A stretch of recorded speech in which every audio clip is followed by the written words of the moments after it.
Thousands of needy students in the Pakistani city of Islamabad have enjoyed free education at a small open-air school for nearly 3 decades. The outdoor school was opened by government employee Ayub Khan at a park in downtown Islamabad 28 years ago. Courses including math and English begin at around 1600 hours every day at the school. The students at the school are mostly from families unable to afford normal schooling. The kids are divided into 10 grades, with the highest grade equaling to those of high schools in the country. The teachers are local college students. Ayub Khan, head of the outdoor school, also teaches the students math. He decided to open his school decades ago when he saw some school-aged children begging at Islamabad's parks. Khan earned 30,000 Pakistani rupees, about $300 with his job as a Pakistan government employee. Each month, he used part of his salary to buy books and stationery for the students.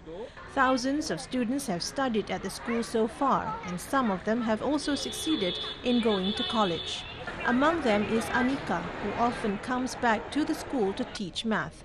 She said she also wanted to help others realize their dreams. Her family was poor when she was a kid. This outdoor school gave her an opportunity for education. Now she has realized her dreams. She wants to help others with theirs. Khan said he hopes his school could exist for the needy families as long as possible. He said he will be with the school until the last moment of his life and hopes he can find an honest and caring person to keep supporting the school after he dies. According to a report of the United Nations Education, Science and Culture Organization, or UNESCO, there are currently 27 million school dropouts in Pakistan, and the dropout rate at primary school is a whopping 50%. The 28th World Military Wrestling Championship opened in Tehran with the participation of athletes from 17 countries.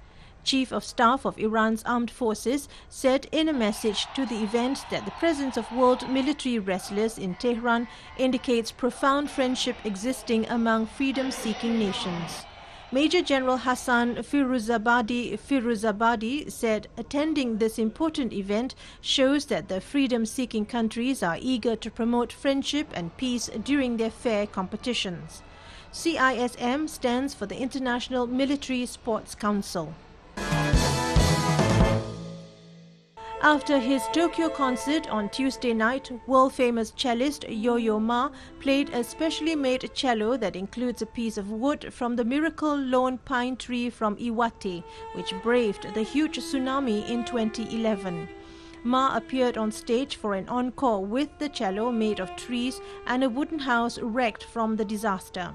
The virtuoso cellist showed the audience the back of the instrument, depicting the lone pine tree, and explained how it came about.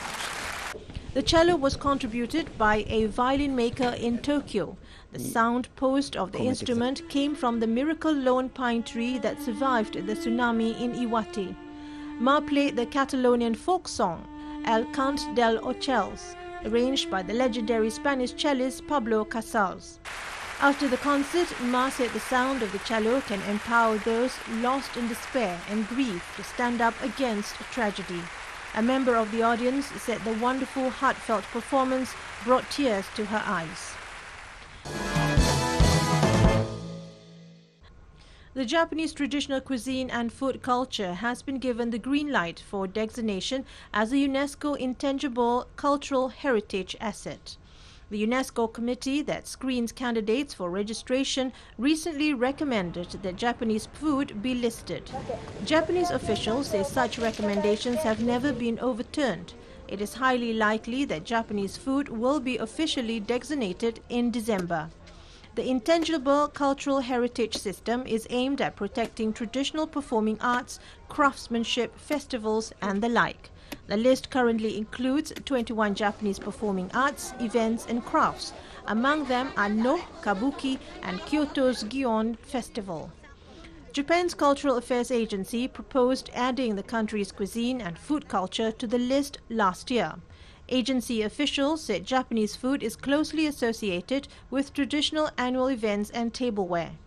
The proposal was also made in response to calls from the private sector to dispel concerns about Japanese food related to the nuclear accident in 2011.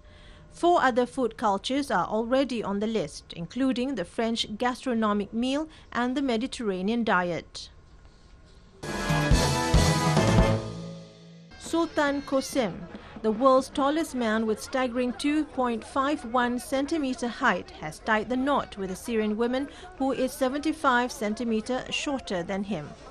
The wedding was held in Mardin province by Syrian border, where the 30-year-old Qasim lives. The tallest man of the world said he finally found the love of his life and it was the happiest day ever. The groom's custom-made suit was tailored with the help of Turkish Interior Minister Muammer Güler, who is also from Mardin. Qasim's shoes were also specially made for him in Germany. The traditional bridegroom dance was a bit different due to Qasim's extreme height. Qasim needs to use crutches because he has walking difficulties, so the groom could only hold the bride's one hand during the dance while holding onto the crutch with the other hand. His 20-year-old Syrian bride, Merve Dibo, does not speak Turkish. Mardin governor and many local politicians and prominent figures of Mardin attended the wedding. The much-anticipated Marmara project has been inaugurated. The first train has taken off from Üsküdar station on the Asian side of Istanbul. Turkish President Abdullah Gül, Prime Minister Erdogan, Japanese Prime Minister Abe and other foreign leaders entered the cockpit of the first train that will cross to Europe from Asia in just 4 minutes. PM Erdogan announced during the ceremony that the Marmara to be free of charge first 15 days. After fully operated, 1 million people per day is expected to use the Marmara. The project was first envisioned by Ottoman Sultan Abdülhamid 150 years ago. It was built by Turkish-Japanese consortium and cost nearly $5 billion. The construction started in 2004 and was planned to be completed by 2009, but the process was prolonged by artifacts found during the excavations. Some of the artifacts are being exhibited in the Üsküdar station. 1.4-kilometer section of the railway consists of earthquake-proofed tunnels in the Sea of Marmara, the deepest of its kind in the world at 60 meters. It will take 4 minutes to cross to Europe from Asia with Marmara, and it will cost commuters only $1 to change continents. Marmara is expected to give a breath to Istanbul traffic by carrying around 1 million people a day when fully operated. The project is dubbed Modern Silk Road because it will provide uninterrupted railway commute between Beijing and London. The Colombo-Katunayaka Expressway was vested with the people recently. Under the patronage, President Mahinda Rajapakse, this is the second expressway of Sri Lanka. The new expressway, which is 25 kilometers in length, is named as E3 Road. There are 4 interchanges at the new Kalani Bridge, Peliyagoda, Jaila and Katunayaka. Up to Peliyagoda, the expressway has 6 lanes, and from there to Katunayaka, it has 4 lanes. It will take 20 minutes to travel between Colombo and Katunayaka. The speed limit has been fixed between 80 and 100 kilometers per hour. It has digital name boards under the modern technology, and the amount spent for the construction of this expressway is 32,000 million rupees. The expressway has a CCTV camera system, and the Ministry of Highways says it is expected that about 15,000 vehicles will use the expressway each day. 3 days were given for the public to view the expressway before it opened. Several 100,000 people visited the expressway and traveled on it. Many sports events such as kart races, elephant races, marathon, motorcycle races and some cultural pageants were also held during the 3 public days. President Mahinda Rajapakse also joined a foot walk on the expressway. Meanwhile, previously it takes more than 1 hour to travel between Colombo and Katunayaka. On another note, Sri Lanka Transport Board said they will deploy 13 super luxury buses on the expressway. They will charge 150 rupees from Fort to Negombo, 130 rupees from Fort to Katunayaka, and 100 rupees from Fort to El Jaila. It is expected that this expressway will become a major boost to the tourism industry and economic development of Sri Lanka. More than 260 acrobats from 19 countries and regions participated in a major international circus event in North China's Hebei province. Acrobatic artists from Russia, the United States, the Democratic People's Republic of Korea, Germany and other countries and regions presented 30 performances during the 14th China Wuqiao International Circus Festival in Shijiazhuang, the province capital city. Apart from the competition and stage performances, the acrobats will also go to the communities to perform for the public during the 9-day event, according to the organizers.